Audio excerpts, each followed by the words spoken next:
नमस्कार प्रिय विद्यार्थियों, जीके भाई बीएस चंदेलिया यूट्यूब चैनल पे आपका हार्दिक स्वागत है। और विद्यार्थियों, आज की क्लास में हम बात करेंगे राजस्थान के दुर्ग, और राजस्थान के दुर्गों में भी पढ़ेंगे रणथंभौर का दुर्ग।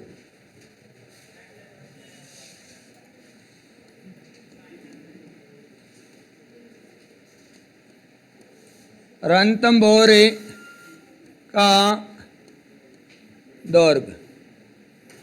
सबसे पहला क्वेश्चन बनता है विद्यार्थियों, रणथंभौर दुर्ग है कहाँ? सवाई माधोपुर में। दुर्गों की अगर श्रेणी की बात करें तो ये वन व एरण दुर्ग है, वह गिरी दुर्ग की श्रेणी में आता है। इस दुर्ग का प्राचीन जो नाम था वो था रण स्तंभपुर, और ये प्राचीन नाम रण स्तंभपुर मिलता है हमीर काव्य ग्रंथ है उसमें, और ये ग्रंथ है सारंग दर का। रणथंभौर दुर्ग अगर आपसे पूछे स्थान कहाँ स्थित है, ये सवाई माधोपुर। अगर आपसे विद्यार्थियों इसकी श्रेणी पूछे तो यह है वन एरण ऑब्लिक गिरी दुर्ग, गिरी दुर्ग की श्रेणी में आता है। इसका प्राचीन नाम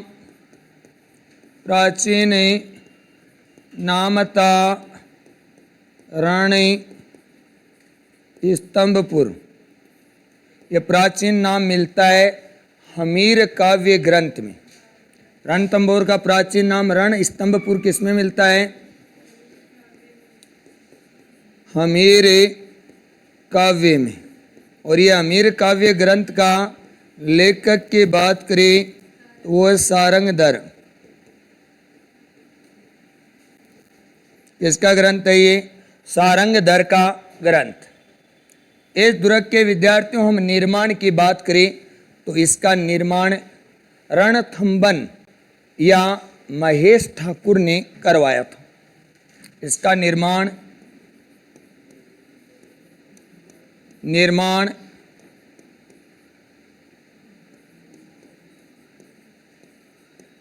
रणथंभन ऑब्लिक महेश ठाकुर ने इसका क्या करवाया था? निर्माण करवाया था। जबकि भारतीय पुरातत्व विभाग के अनुसार इसका निर्माण 5वीं शताब्दी में जैत सिंह ने करवाया था, और जैत सिंह का नाम क्या मिलता है? जयंत सिंह मिलता है। भारतीय पुरातत्व विभाग के अनुसार निर्माण, भारतीय पुरातत्व विभाग के अनुसार निर्माण अगर पूछे तो कौन सी? 5वीं शताब्दी में। किसने करवाया? जैत सिंह ने। किसने करवाया था? जैत सिंह, या इसी का नाम मिलता है जयंत सिंह ने। अब बात करते हैं, एक व्यक्ति है कवि राजा श्यामल दास, उसका ग्रंथ तो है वीर विनोद।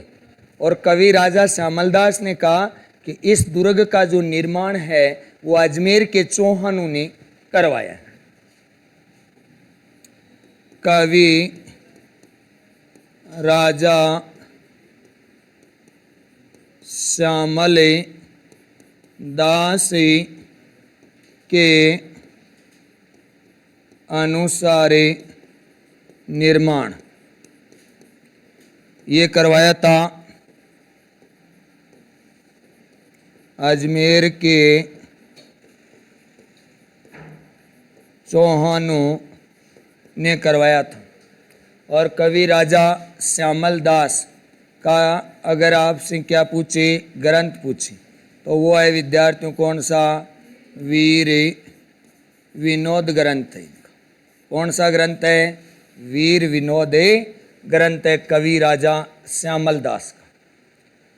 अब देखो, इस दुर्ग का नाम रणथंभौर दुर्ग क्यों पड़ा? एक रण पहाड़ी है, उस पहाड़ी के समीप एक स्तंभ पर बना हुआ है। किस पर बना हुआ है? एक स्तंभ पर बना हुआ है, इसलिए नाम क्या पड़ा? रणथंबोर। इसका नाम रणथंबोर क्यों पड़ा? इसका कारण है यह रण पहाड़ी के समीप एक स्तंभ पर बना हुआ है। एक स्तंभ पर बना हुआ है। किस पर बना हुआ है विद्यार्थियों? एक स्तंभ पर बना हुआ है। ध्यान देना, यह रण पहाड़ी के समीप एक स्तंभ पर बना हुआ होने के कारण नाम क्या पड़ा इसका? रणथंबोर दुर्ग। अब विद्यार्थियों इस दुर्ग के उपनाम की बात करें तो इसे कहते हैं दुर्गाधिराज। चित्तौड़ दुर्ग का छोटा भाई भी कहते हैं और इसे रंतैपुर के नाम से भी जाना जाता है। तो इस दुर्ग के उप नाम या अन्य नाम इसे क्या कहते हैं? दुर्गाधिराज।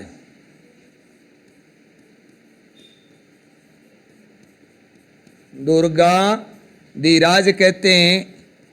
इसे कहते हैं चित्तौड़गढ़ दुर्ग का छोटा भाई। इसके अलावा इसे कहते हैं रंतैपुर के नाम से भी जाना जाता है। रंतैपुर के नाम से भी जाना जाता है। दुर्गाधिराज कई किताबों में चित्तौड़ दुर्ग का उपनाम दे रखा है दुर्गाधिराज, जबकि चित्तौड़ न होकर दुर्गाधिराज कौन सा है? रणथंबोर का दुर्ग को दुर्गाधिराज कहते हैं।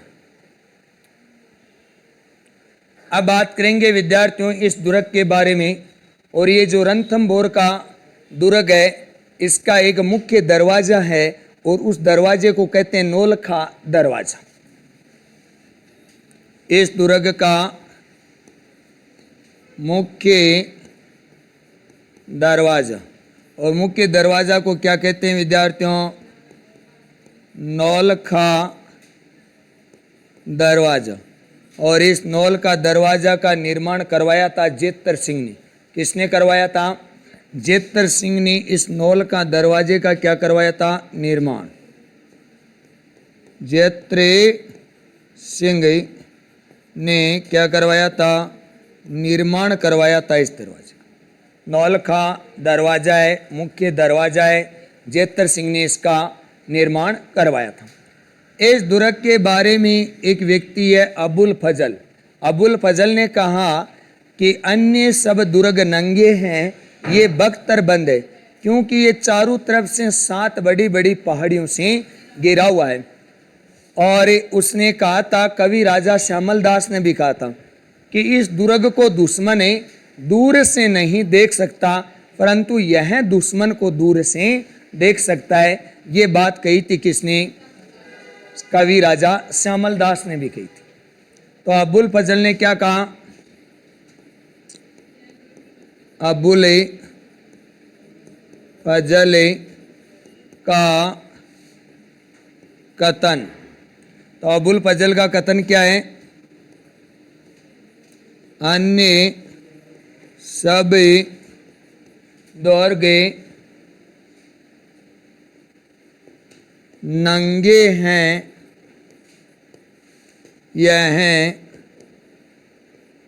बख्तरी बंद है। यह मोस्ट इम्पोर्टेंट कहावत है, कई बार एग्जाम में आती है कि अन्य सब दुर्ग नंगे हैं, ये बख्तर बंद है। ये किस दुर्ग के बारे में कहा गया विद्यार्थियों? तो ये कहा गया रणथंबोर दुर्ग के बारे में। मोस्ट इम्पोर्टेंट, इसके अंडरलाइन करना।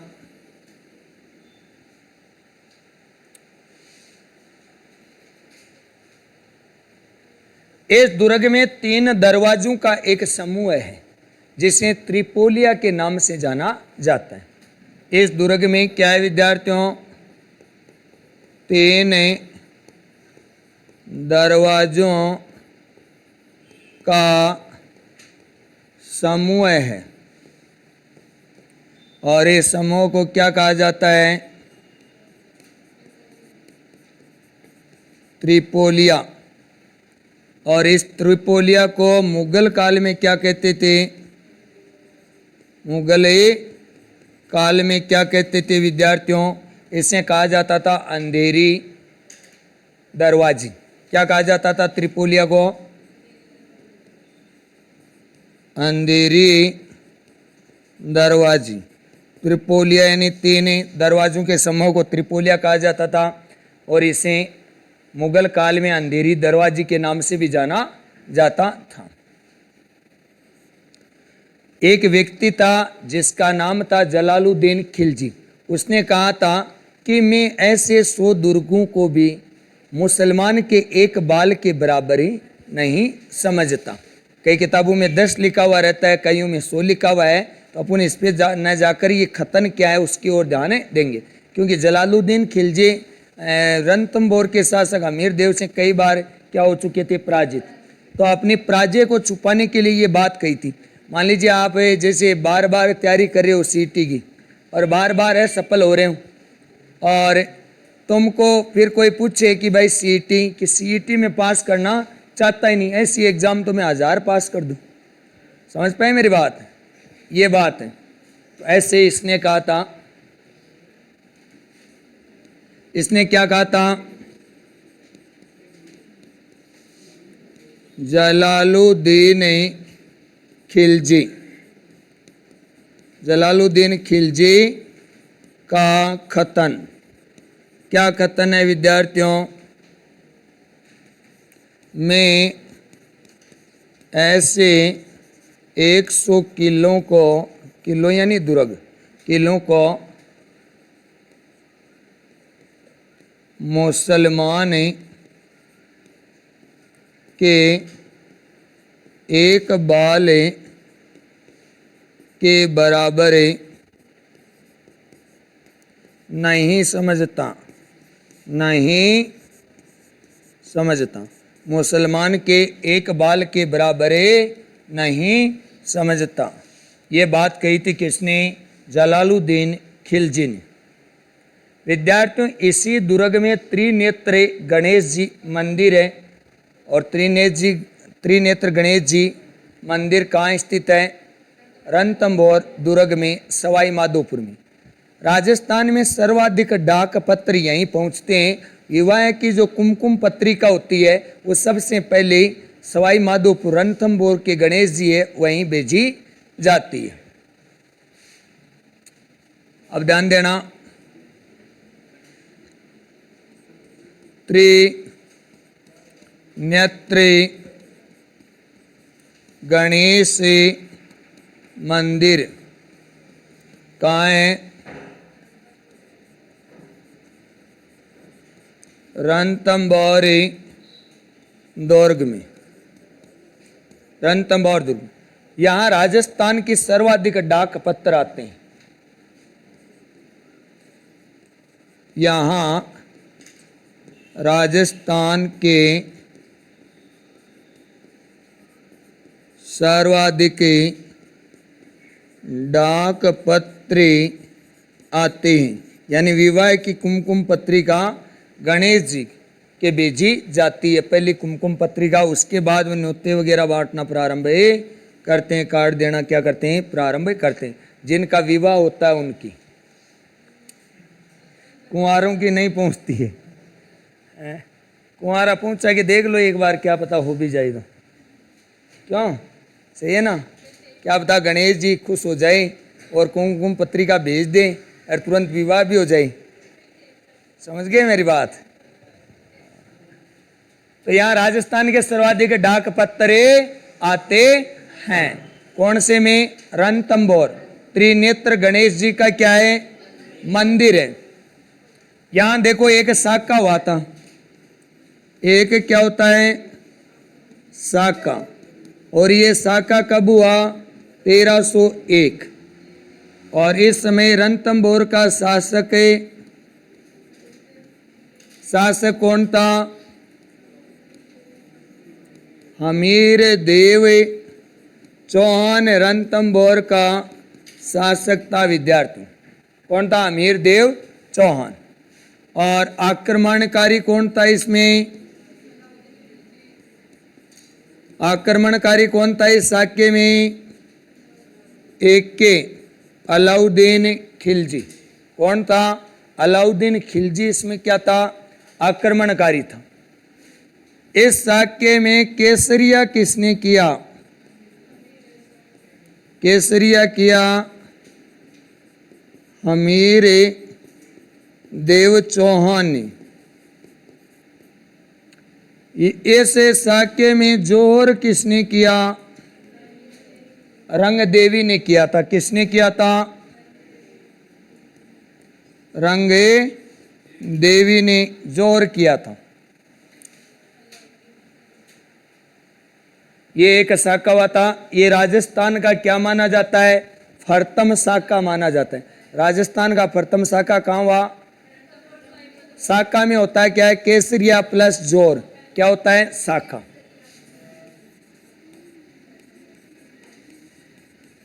केसरिया प्लस जोर बराबर क्या होता है विद्यार्थियों? साका कहलाता है। और राजस्थान का प्रथम साका कहाँ होता है? रणथंभौर। राजस्थान का प्रथम साका कहाँ हुआ? रणथंभौर। अगर राजस्थान का प्रथम जल जोर भी पूछ ले तो भी कहाँ हुआ है? रणथंभौर में हुआ। प्रथम जल जोर ये भी कहाँ हुआ है? रणथंभौर में हुआ। इस दुर्ग की ओर अगर अपन बात करना चाहिए विद्यार्थियों, तो इस दुर्ग में 32 खंभों की एक छतरी है, जिसे न्याय की छतरी कहते हैं। इस छतरी का निर्माण हमीर देव चौहान ने करवाया था। अपने पिता जेतर सिंह की स्मृति में करवाया था। इसके अलावा इस दुर्ग में एक 36 खंभों की छतरी भी है। उसका निर्माण भी किसने करवाया था? जेतर सिंह ने करवाया था। और वो करवाया था अपने गुरु सत्यनाथ की स्मृति में करवाया था। ये दो महत्वपूर्ण छतरियां हैं इस दुर्ग में। एक छतरी के नाम की बात करें तो 32 खंभों की छतरी, खंभों की छतरी, इसे क्या कहते हैं? न्याय की छतरी कहते हैं विद्यार्थी। न्याय की छतरी के अगर अपन बात करें तो 32 खंभों की छतरी को कहते हैं। इस छतरी का निर्माण करवाया था हमीर देव चौहान ने। किसके स्मृति में करवाया था? किसके स्मृति में? तो ये करवाया था अपने पिता जेतर सिंह की स्मृति में करवाया था। यानी जेतर सिंह ने विद्यार्थियों 32 वर्ष तक शासन किया था, और 32 वर्ष शासन किया। उस उपलक्ष्य में इसने 32 खंभों की छतरी बनाई अपने पिता के लिए, हमीर देव चौहान ने।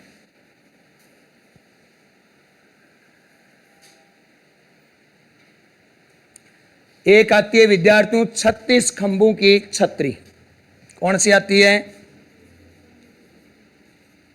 36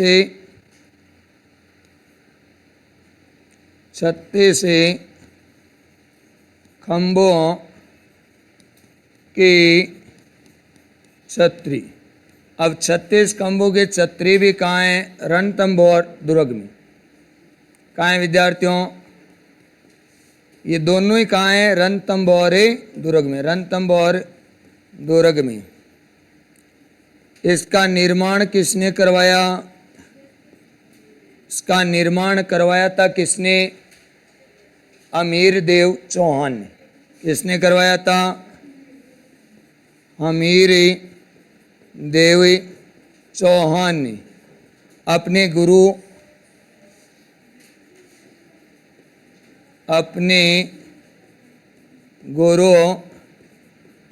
सत्यनाथ की स्मृति में करवाया था। इस दुर्ग की अगर और बात करें तो यहाँ एक सुपारी महल है जहाँ पर मंदिर, मस्जिद और गिरजाघर तीनों स्थित है। कौन सा महल है? सुपारी महल, जहाँ पे एक साथ क्या क्या मिलते हैं? मंदिर, मस्जिद और गिरजाघर मिलते हैं। एक क्या है विद्यार्थियों? सुपारी महल कहाँ स्थित है? रणथंभौर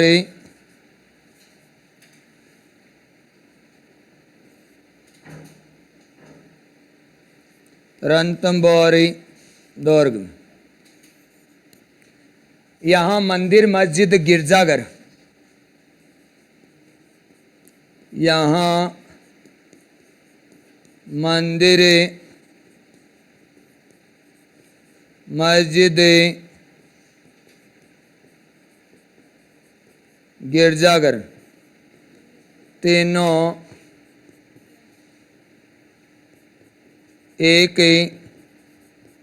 स्थान पर बने हैं, या तीनों एक साथ बने हैं। तो ये कहाँ बने हुए हैं? सुपारी महल। इसके अंडरलाइन करना, एग्जाम की दृष्टि से इम्पोर्टेंट क्वेश्चन है। यहाँ मंदिर, मस्जिद व गिरजाघर तीनों एक स्थान पर क्या है विद्यार्थियों? बने हुए हैं।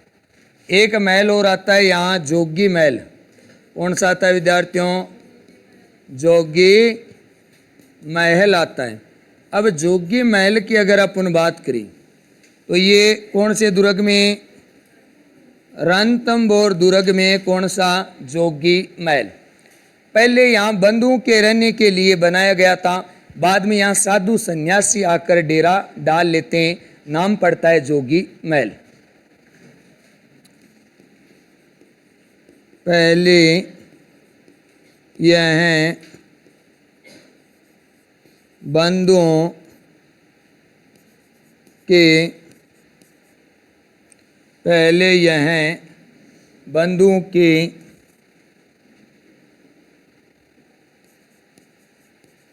रहने के लिए बनाया गया था। फिर साधु सन्यासियों ने यहाँ आकर अपना डेरा डाल लिया। फिर साधु सन्यासियों ने यहाँ आकर अपना डेरा डाल लिया। साधु सन्यासियों ने यहाँ आकर अपना डेरा डाल लिया था विद्यार्थियों। इसी का नाम क्या पड़ा? जोगी महल। अब बात करते हैं, यहाँ पे एक पद्मना तालाब या पद्मना कुंड था, और ये किसके नाम से बना था? यह हमीरदेव चौहान की पुत्री थी, नाम था देवलदे, और उसी को ही क्या कहते थे? पद्मना के नाम से भी जाना जाता था। तो इस दुर्ग में क्या बना हुआ है? पद्मना तालाब ओब्लिक पद्मना कुंड। पद्मना तालाब ओब्लिक पद्मना कुंड बना हुआ है, और ये पद्मना किसकी पुत्री थी? पुत्री थी हमीर देव चौहान की। और इसका वास्तविक नाम क्या था? पद्मना का वास्तविक नाम क्या था? देवल दे। देवल दे विद्यार्थियों, इसका क्या था? वास्तविक नाम था किसका? पद्मना का।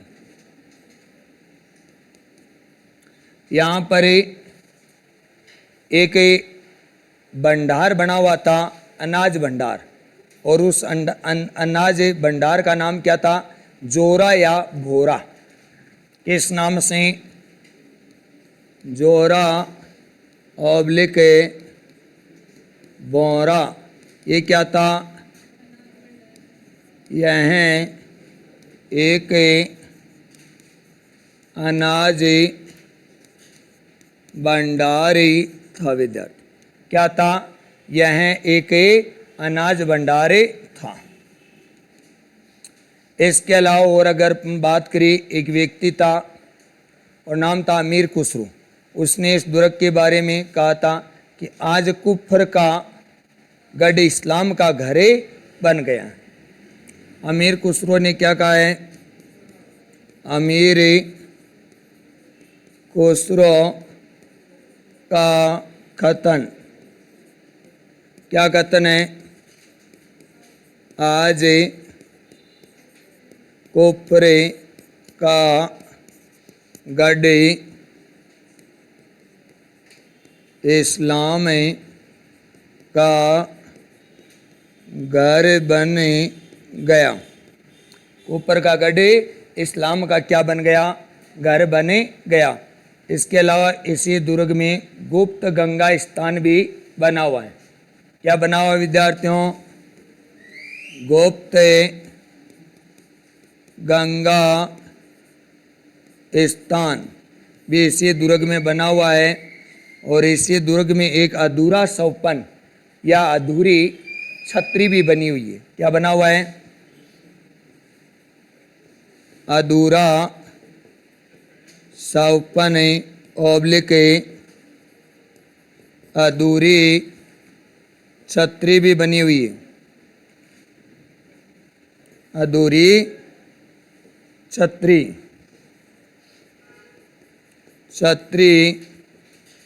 बनी हुई है। अधूरा सौपन या अधूरी छतरी बनी हुई है। इस छतरी का निर्माण राणा सांगा की पत्नी कर्मावती ने करवाया था। इसका निर्माण राणा सांगा की पत्नी कर्मावती ने करवाया था। किसने करवाया था? कर्मावती ने करवाया था। और आज की क्लास में विद्यार्थियों में इतना ही पढ़ें।